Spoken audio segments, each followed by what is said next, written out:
এই সিংহ পর্বতের যেখানে স্বয়ং বিশ্বকর্মা দ্বারা নির্মাণ করেছি নিশ্চিত বাসর ঘর, যদি এক মুহূর্তের জন্য ওই স্বয়ং বিশ্বকর্মা আমার সঙ্গে বিশ্বাসঘাতকতা না করে, তোর নাক নাকিনি কিছুতে প্রবেশ করতে পারবে না বাসর ঘরে।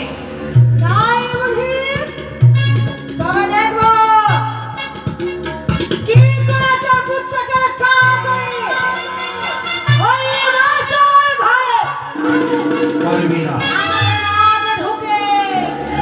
তোর পুত্রকে দংশন করবে। পারবি না।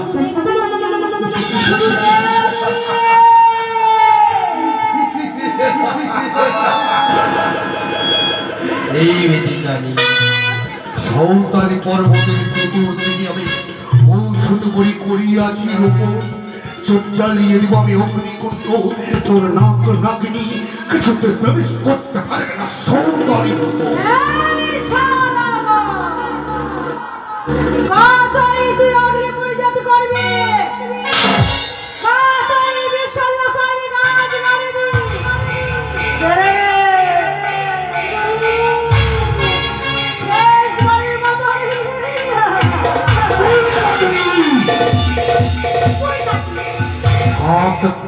তোমার জন্য জন্মগ্রহণ করে পৃথিবীতে তোকে কাঁপতে হবে হাহাকার করে, আর তাদের হাসি হবে।